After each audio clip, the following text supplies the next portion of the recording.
Released by Nintendo in 2000 on the Nintendo 64, The Legend of Zelda Majora's Mask would be a direct sequel to The Legend of Zelda Ocarina of Time.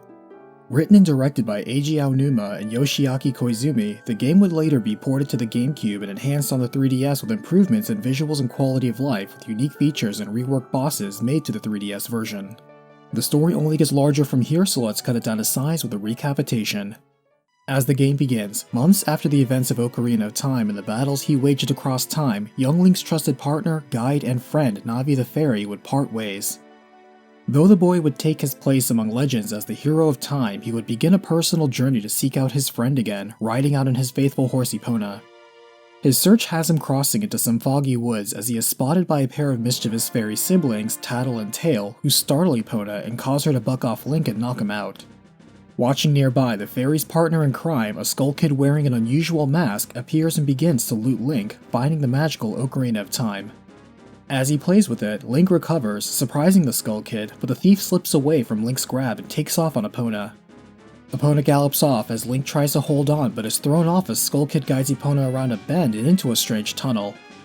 Pursuing on foot, Link is surprised the trail abruptly ends at a pit, falling in and falling for a surreal amount of time. Landing safely, he is confronted by the Skull Kid, who taunts Link by saying he got rid of Epona and brags he cannot be beat. The Skull Kid exerts just a portion of his power, giving Link a nightmare of being chased by Deku Scrubs, and when Link wakes up, he is horrified to see he has been turned into a Deku Scrub himself. Skull Kid laughs while leaving, and Tattle lingers behind to trip and mock Link, as both of them are left behind as the door shuts. Tattle is alarmed at being abandoned and demands Link help her return to her brother before giving a half-hearted apology for her words and deeds. Link is reluctant to help, but she adds she knows how to find Skull Kid, offering to help in return as the two form an uneasy alliance. Tattle introduces herself and offers to sometimes give questionable advice in an unhelpful manner in battle, as Link discovers that there are some natural advantages to being even a Deku Scrub, such as being light enough to skip across water and float through the air. Passing by a strangely sad-looking and almost Deku-like tree, Link's path twists upon itself, leading to the bottom of a clock tower where he is interrupted by the happy mask salesman he spotted in Hyrule Castletown once. The observant mask salesman recognizes that Link has met with a terrible fate, explaining he owns the Happy Mask shop and travels in search of new and interesting masks. Recently, a very important mask was stolen from him by an imp in the woods, and adds that he actually witnessed what happened to Link, following him here and knows how to return the boy to his normal form.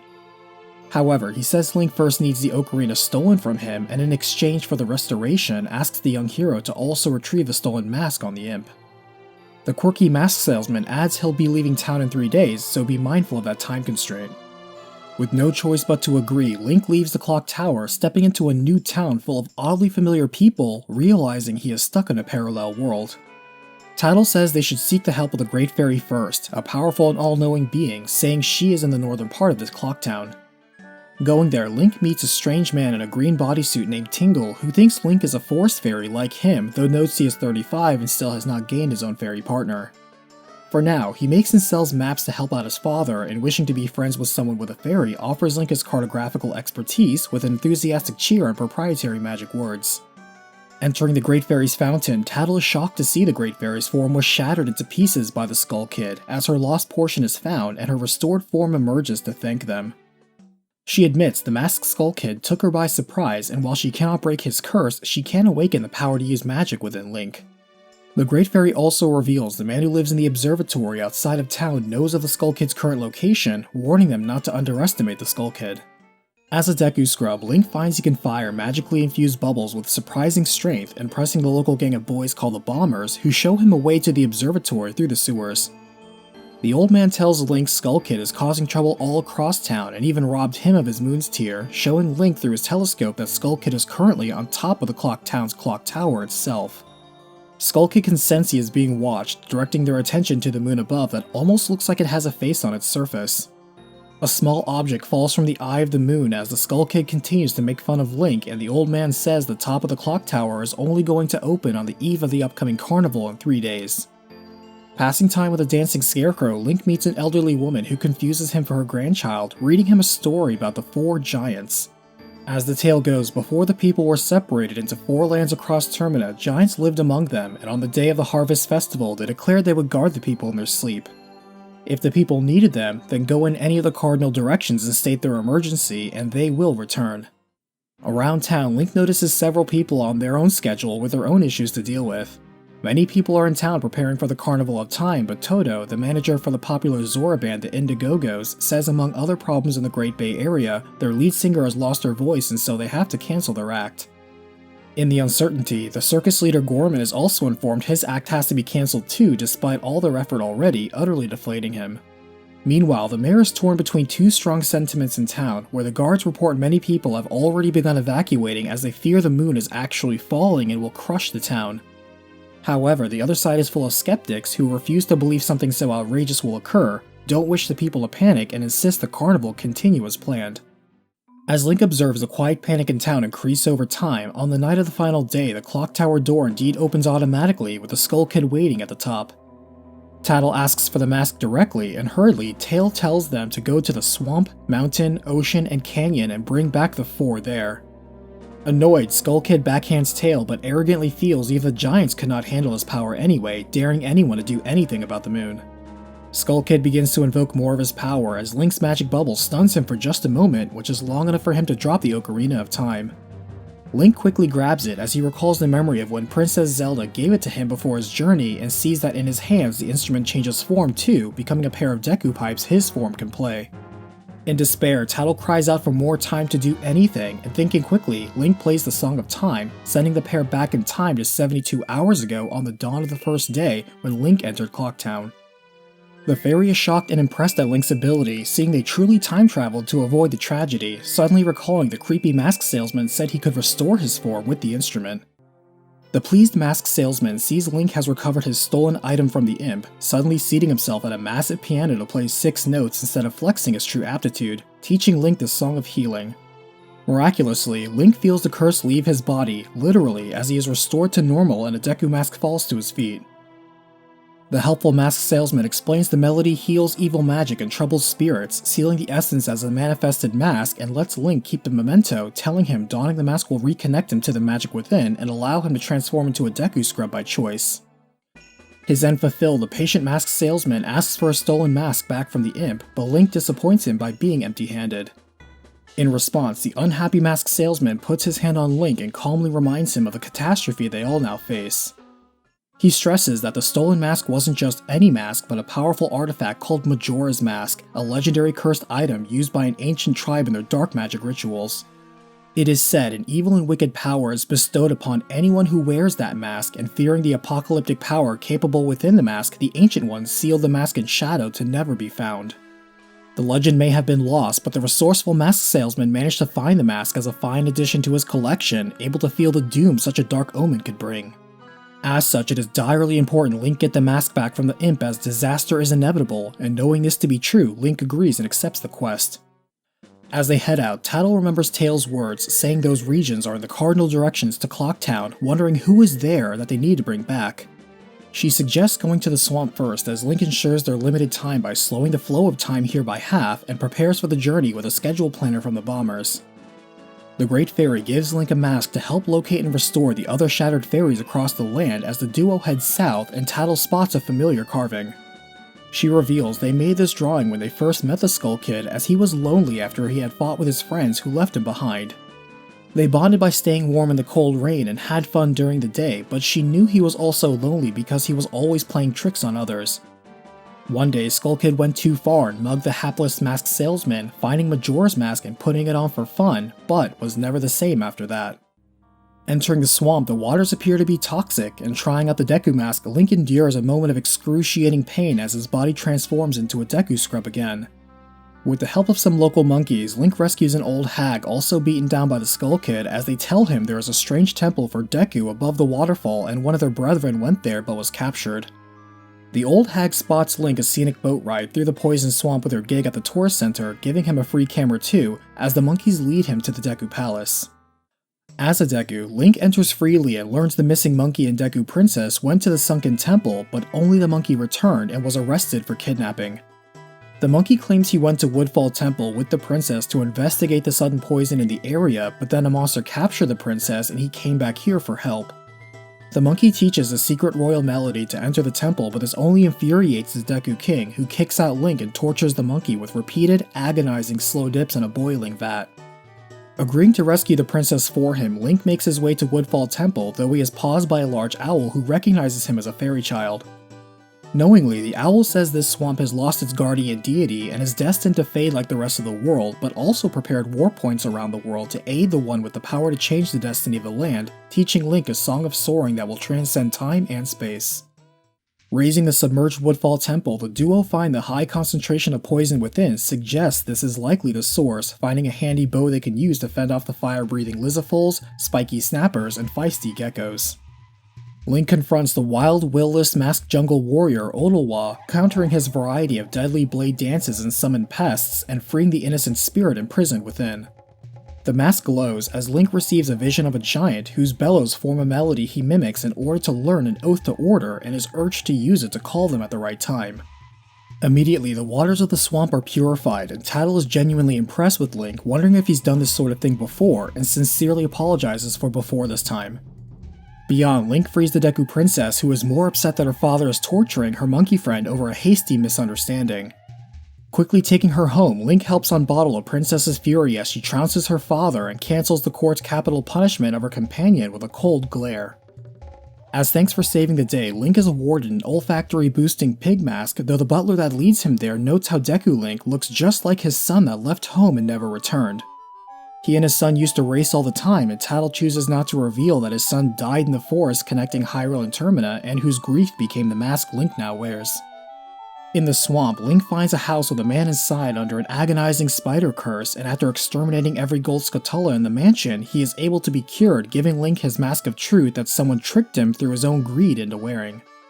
Back in town, Link meets a man who stole a Bremen mask from a dog out of jealousy for its talent, helping him confess his guilt and release his emotional burden. The boy also witnesses the smiling thief Sakan rob the old lady running the bomb shop, leaping in to retrieve her wares and chase away the grinning criminal. She thanks Link with a bomb mask, encouraging him to set off his own fireworks as her shop prepares for the carnival. Outside of town, Link encounters the ghost of a dancer who regrets not being able to teach his final performance to anyone, wishing to unite the world with dance. Indulging, Link learns the trendy dance, sealing the spirit's aspirations into a mask for others and allowing him to rest in peace as Link teaches his movements to the carnival's dancers. Heading north, Link is able to shatter the ice blocking his way, finding the mountain blanketed in unusual snow. He passes by a mountain village where the smithy confirms there is an unseasonal cold snap so bad even their hearth is frozen over, as beyond is a Goron village.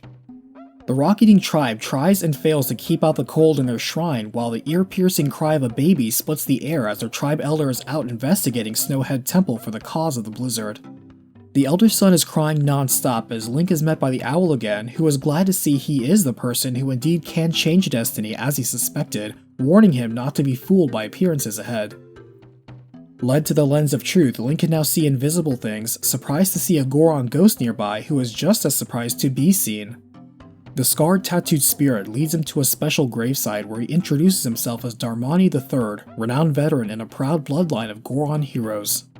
Unfortunately, he marched off to Snowhead wishing to destroy the demon wreaking havoc on his people, but the blizzard would blow him into the valley where he died, and not even in battle. Now, as a regretful ghost with a shameful death, he can only watch as his village is slowly buried in ice. He urges Link to use his magic to give him peace, and hearing the Song of Healing played for him, Darmani recalls the love and support he enjoyed from his people. Swallowing his pride and releasing his frustration and sorrow, Darmani trusts his undying feelings to Link, manifesting a Goron mask and asks the boy to save his people. With it, the raw power and fiery conviction of the fallen Goron hero envelop Link as he assumes a variation of Darmani's tattooed body at the height of his strength. Mistaking Link as Darmani somehow returned from the dead, the Gorons dare to hope again, as Link enjoys a heat-resistant body as tough as steel, the ability to roll so fast fire and spikes are left in his wake, and punches so intense they generate flames with the impact of a bomb. Searching for the Elder, Link helps deliver food to a hungry Goron, gaining his Dongero mask in appreciation. Soon enough, Link finds the missing Goron Elder frozen solid, and after thawing him, hears about the magical and economical problems hanging over the village. The Elder's not convinced Link is truly Darmani revived, but all the same asks for help in these desperate times, first teaching him a Goron lullaby he can play on his drums to soothe his distressed son. The comforting melody conveys the warm compassion of a caring parent calming a colicky kid to sleep. Next, Link makes the trek to Snowhead, blowing through the snowy boulders as it turns out a hypnotized gigantic Goron is causing the deadly gusts of winds on the approach, cruelly set to kill his own people against his will. Putting him to sleep too, Link finds Snowhead is a towering temple with many levels full of slippery ramps and fleet-footed wizrobes, learning how to imbue his arrows with fire. Deep within, Link thaws out the masked mechanical steel nightmare chimera, Goat, who stampedes through the barriers barring it. While dodging the bolts of electricity it shoots, Link matches bulk for bulk, using Darmani's power to repeatedly ram the boss while keeping pace in the death race. Muscle beats metal as Link reclaims Darmani's honor and the Seal Guardian spirit within the monster as the protective god thanks Link in another vision. Immediately, the mountainside villages thaw as the snow and ice evaporate from the area and the Gorons cheer for their seemingly immortal hero, Darmani. The Elder even offers to retire and make Darmani the new leader, but Link tables that thought for now, instead earning his heavy demolitionist license to be able to carry the Goron's signature powder keg. Unlocking the Goron racetrack, Link races to win gold material to upgrade a sharpened razor sword into a peerless gilded blade. With this, Link is now able to remove the gigantic rock Skull Kid place blocking off Romani Ranch, where he is relieved to find Epona safe and sound. The ranch is managed by sisters Crimea and Romani, as the younger sister Romani tells Link this night every year aliens descend upon the ranch to steal their cows. She notices Epona already has a bond of trust with Link, returning his horse, as while they prepare for the nocturnal invasion, Link watches dogs racing in the back of the ranch, witnessing the timeline wherein the blue dog legitimately wins. Link also helps the Cucco rancher mature his flock with a catchy march, earning a bunny hood in return that puts an extra spring in his step. With the unmatched speed it grants, Link fends off the oppressive aliens, earning a fresh bottle of milk and is offered a ride back to town during the next delivery. The young hero joins Crimea, as along the ride she says lately someone has been smashing their supplies while noticing the moon seems larger these days. She also mentions her friend Anju, who runs the inn, is supposed to get married during the festival but is interrupted as she sees the road is blocked again and detours only into a rival ranch's grounds. Finding it awfully suspicious, she tells Link to have his bow ready as nefarious bandits indeed attack their wagon, seeking to destroy her shipment. Fending them off, Crimea is grateful, giving Link a mask to enter an exclusive bar in town, but also a long, warm hug, recognizing him as an adult. With Epona at his side, Link is able to leap over the barriers, blocking the Great Bay coast where he learns the waters are strangely warm and murky. Spotting an injured Zora calling for help, Link helps him ashore as he weakly introduces himself as Mikau, lead guitarist in the band the Indigogos. Though fatally wounded, he has enough energy for one last song, taking out his fishbone guitar and jamming out his own dying request. He explains they were set to perform at the upcoming carnival when the group's vocalist lost her voice and also suddenly laid some eggs that were stolen by Gerudo pirates. Mikau went to get back her stolen eggs but was beaten and left for dead by the thieving women warriors, and as Link soothes the pain he feels, Mikau's strong regret in letting down his band and his girl and failing to save the eggs manifests into its own mask as he passes away. His ghost appears, asking Link to help the singer girl as well as carve his farewell song on his grave as Link honors his last request. Donning Mikau's mask, the mournful rhythms of his soul surge out to grant Link a Zora warrior body, adept in fishman karate and slicing with razor-sharp fins, jetting through the water with ease and generating a powerful bioelectric field. Nearby, Link sees the Marine Research Lab agree to discreetly incubate the expected eggs in a safe environment against the contaminated water outside, warning that if the eggs are not secured soon, they will die. Wishing to learn more, Link gathers more information at the Zora Hall venue, where no one suspects that Mikau has died and the singer girl is named Lulu.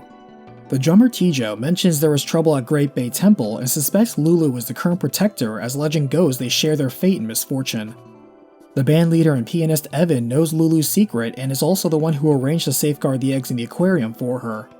He reveals Mikau is a descendant of Zoran heroes and stresses that he is the only one strong enough to fight the pirates, agreeing to keep this incident low-key.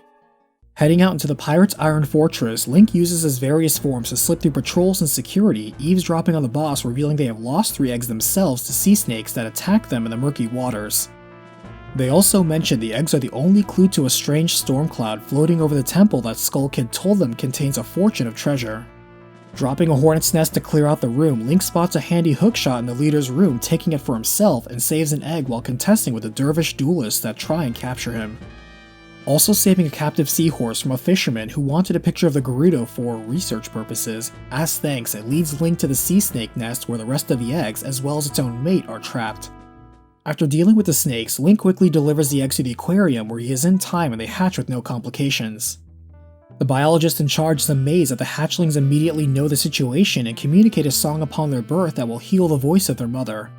Playing the new wave bossa nova not only immediately cures Lulu, but also awakens a nearby sleeping giant turtle who is also aware of the crisis and urgently tells Link he needs to go to the Great Bay Temple to resolve it. The pirates get there first but are scattered to the wind by the storm that surrounds it as the giant turtle withstands it to safely deliver Link inside. The highly mechanical amphibian maze has Link shifting currents, popping a giant eye, bursting a giant jelly, learning how to imbue ice magic into his arrows, and using that to navigate the shifting waterworks. This time, the demon imprisoning the guardian spirit within its body is the gargantuan leviathan Georg, who gnashes at Link with piranha-like ferocity, making land no safe haven, as with the spirit of Mikau, their efforts fillet the monster fish. Another god freed, Link is told by the giant turtle the evil that haunts this land has not completely vanished, as Lulu recalls the song that woke it was the one she forgot as a child that her mother used to sing to her. Before leaving, Link as Mikau participates in the Indiegogo's concert rehearsal as he now heads east to the canyon for the final deity. He is paused by a strange figure who says Icona Hill Beyond is a place where spirits with troubles and lingering regrets still wander and is no place for the living. However, if he were to obtain a mask with a similar forlorn spirit that could save their souls, that would be another matter, pointing him to the ranch near Romani with the black-hearted bandits. Returning to Gorman Track, the traveling circus owner's sleazy twin brothers mock Epona and challenge Link to a race, shocked to lose and so part with their Gyro's mask, containing a spirit of the ninja that once wandered Icona.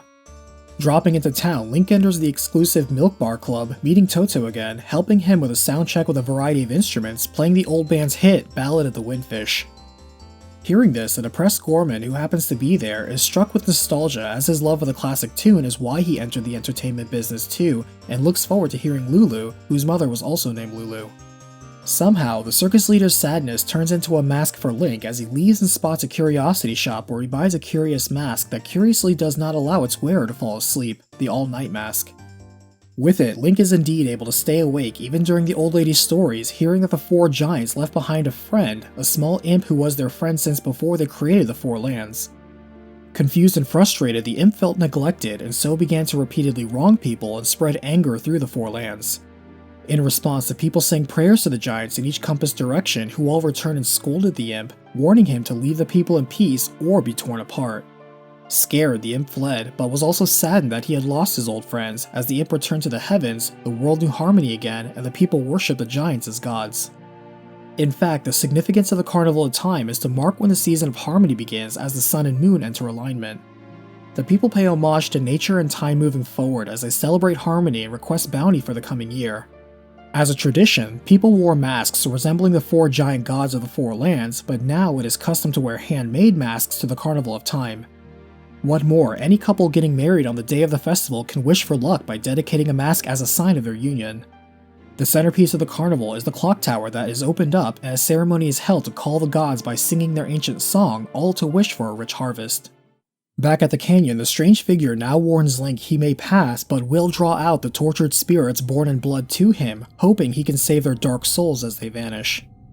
To the side, Link spots a guard who claims to have stood watch here for so long, yet was so inconspicuous everyone forgot about him.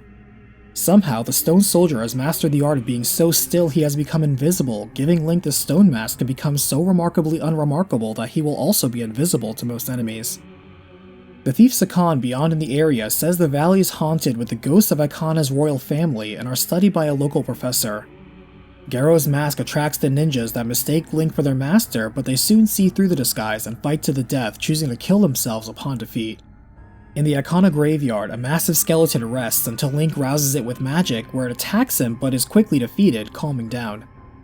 The undead introduces itself as Skull Kita, commander of the Icona army who died shamefully in a battle, and asks Link to take his soul and deliver a final message to his men who remain loyal to him even in death that the war has ended and they can rest in peace.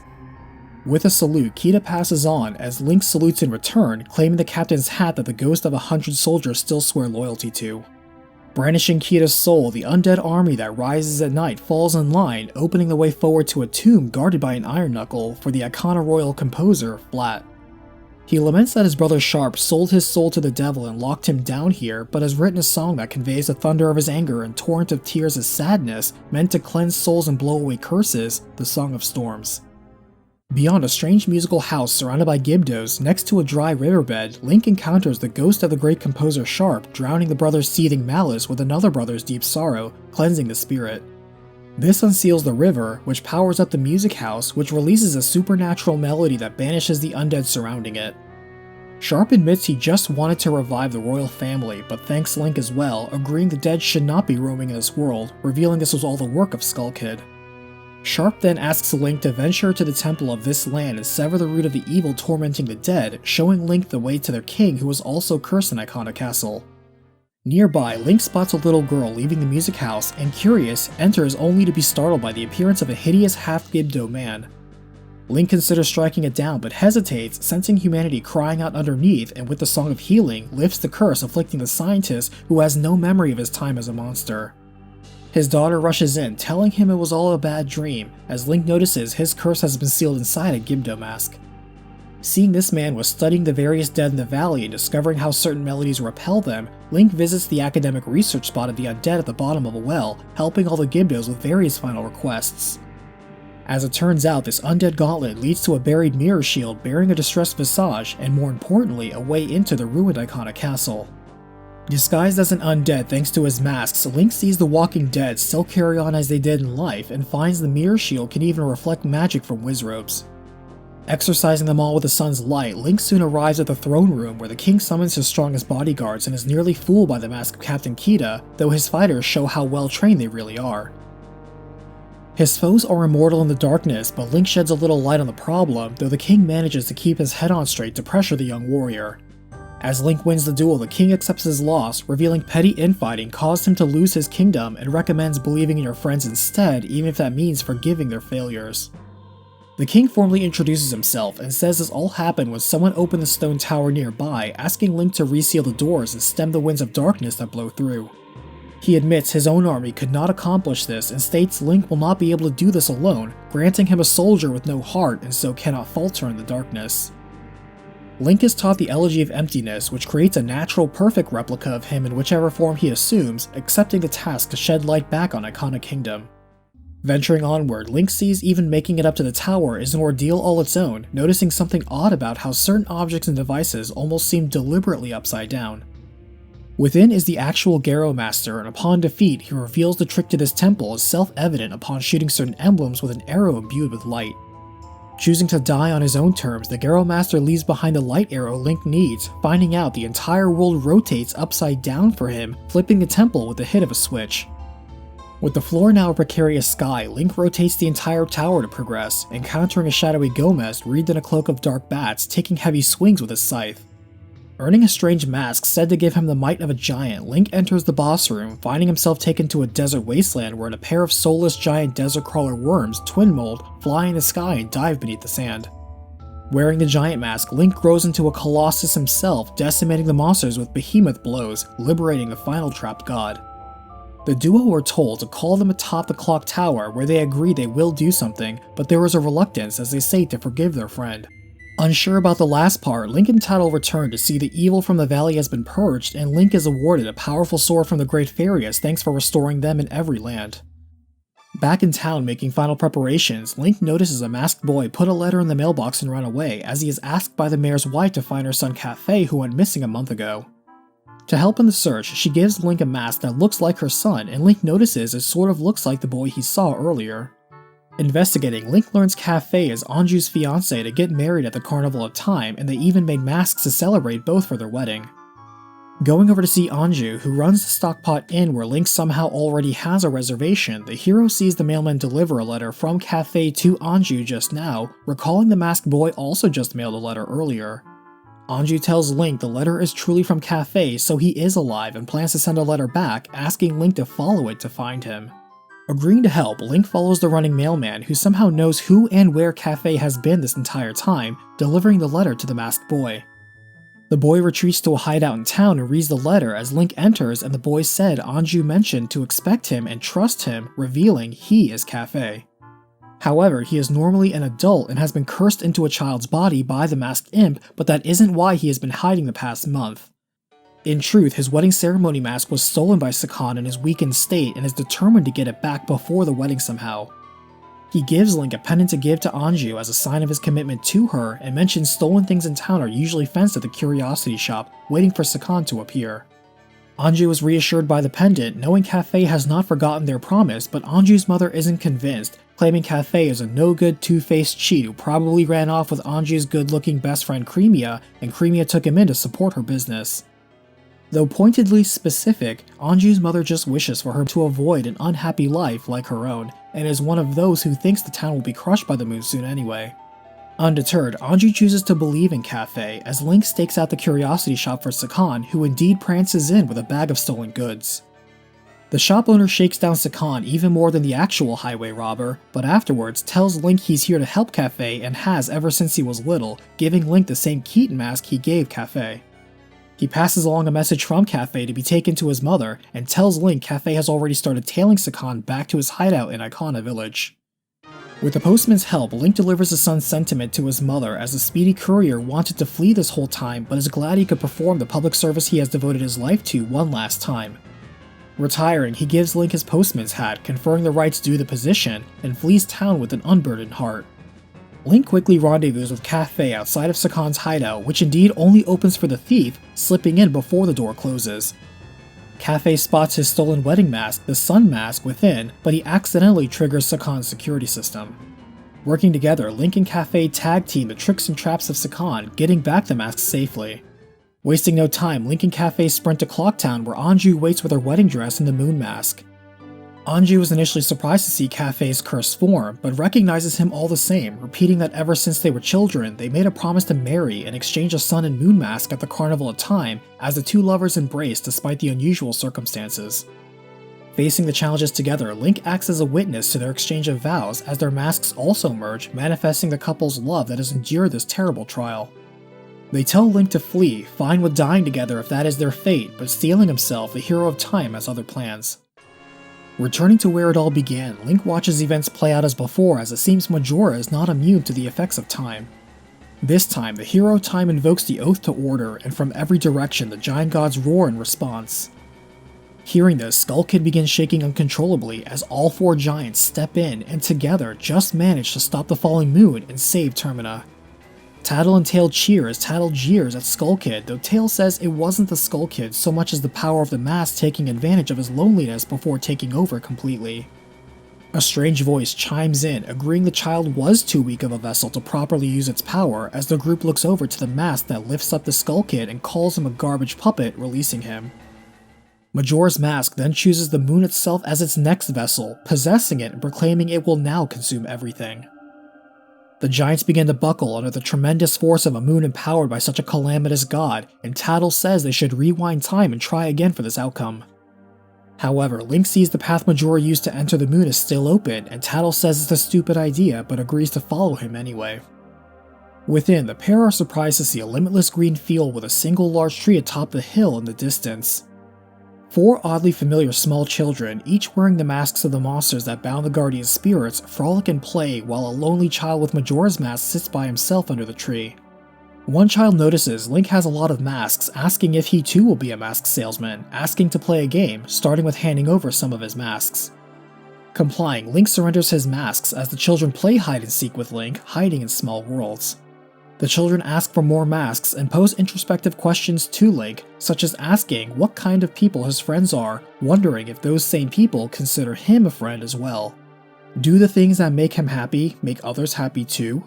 What is the right thing? And if you do the right thing, does it really make everyone happy? Masks are the personas our hearts put on for the world to see, presenting one aspect while also hiding some part of our soul. Everyone has as many masks as behaviors for their circumstances, so everyone is always changing masks and making more, and no mask ever tells the whole story. So, what kind of face is a person's true face? Or is it simply the face under the mask? After the games, the Majora's Mask child sees everyone has gone away, leaving him alone again, and wishes to play with Link but sees he has no masks left. As such, the masked child insists they play a new game, good guys versus bad guys, and Link can play the bad guy. handing him a mask containing the soul of a nameless fierce deity. As the game begins, Link senses the immense dark power in the mask, wondering if the god within is just as bad as Majora. Putting it on, Link transforms into an oversized armored adult as tall and mighty as a legendary Oni, with power and a giant helix sword so overwhelming it seems designed only to emerge in the face of the strongest bosses and isolated fishing holes. Rising to the challenge, Majora's mask grows in size itself, summoning to its side the other monstrous mask, but the savage rampage of a fierce deity easily destroys them in moments. Forming a body of its own, first quick and erratic, and then ever larger and bulkier, Majora is shocked it still crumples against Link, who tears into each form with merciless violence. Almost losing himself in the euphoria of unlimited power, Link halts himself before the god's wrath takes him over completely. Reminded that he carries the hopes, prayers, and benevolence of the people of Termina within himself and not in the masks they wear, the Hero of Time destroys Majora's wrath with purifying light, as its defeat also wraps the moon in a prismatic flame that destroys it as well. A shockwave of energy sweeps over the land as on the dawn of a new day, Link wakes up next to Tattle and Tail, but also the Skull Kid, who speaks to the giants and is overcome with emotion that they never forgot him and still think of him as a friend.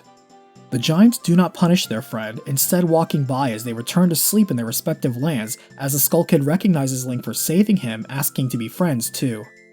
Getting closer, Skull Kid notices Link has the same smell as the boy with a fairy who once taught him a song in the Lost Woods.